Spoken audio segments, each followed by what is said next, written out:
So here in the greatest country on earth, the United States of America, the best place to live, hands down, we have a system called the prison industrialized complex. And so many of our young men, especially men and women though, men and women, and especially our men and women of color, have been ushered into the system and permanently marked. I say permanently because when they come out of the system, permanently for the rest of their lives, there's restrictions on voting, there's restrictions on housing, there's restrictions on employment, there's restrictions on their ability to get loans. That includes Pell Grants. So if you can't get a job, if you can't get educated, if you can't get a house, what else are you to resort to but going back into the system that's producing billions and billions of dollars for corporate individuals? All right. So we know this country is built on capitalism. And we love capitalism. We honor capitalism. That is what made our country great. But what's not great is dehumanization. Capitalism and dehumanization are not the same thing and have nothing to do with each other.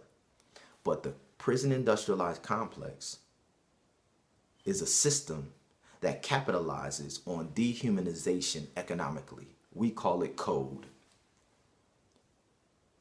Capitalization on dehumanization economically is what the prison industrialized complex does, and those individuals that profit from it. That's not capitalism.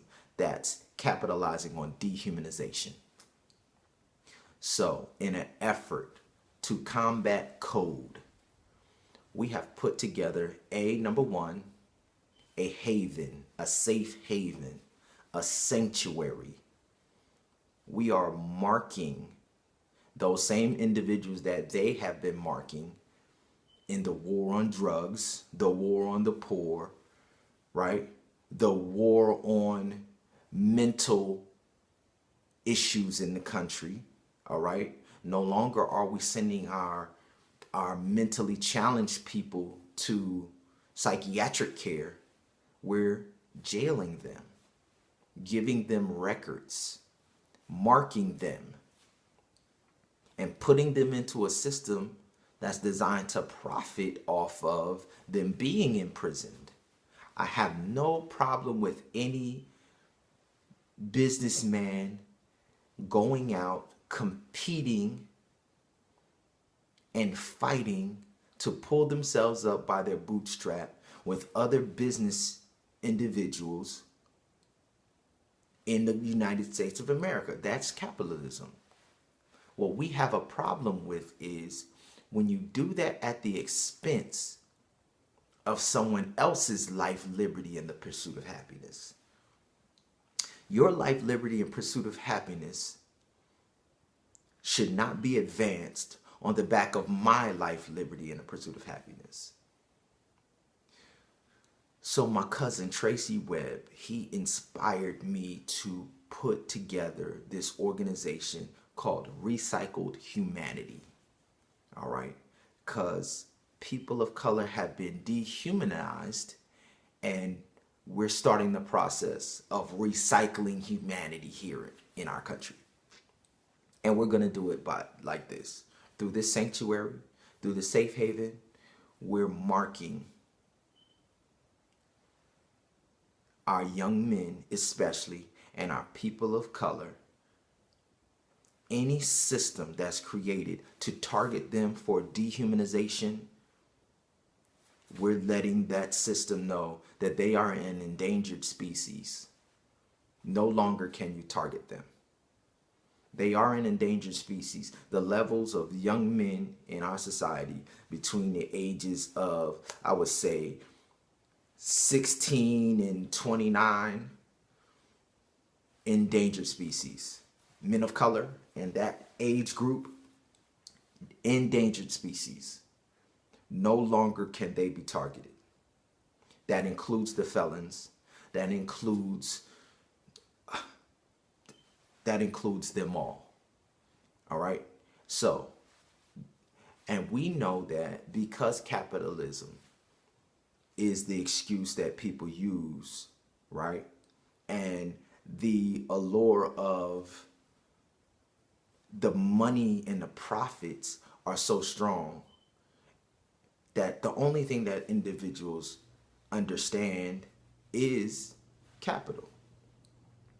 So we have to fight a financial issue on the financial front. All right.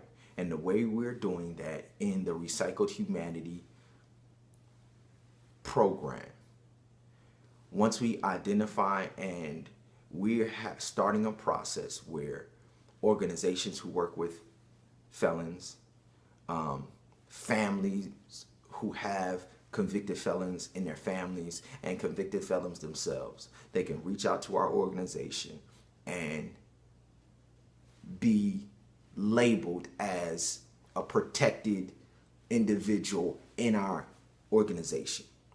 And when we say protected, we mean protected. When you're in our database, when you become tagged, is what we call it. You know how when they get an animal in the animal sanctuary, the first thing they do is they tag it. They give it a number, they identify it, they check out all of the dimensions, the specs, its weight, its height, how healthy it is, whatever issues. They do a whole diagnostic situation in the intake process so they can know what needs need to be met with each and every individual. And that's the process that we have created in our tagging process. So first of all, if you have at-risk individuals, convicted felons, or individuals who you are in danger of falling victim to code, get them tagged in our Recycled Humanity process.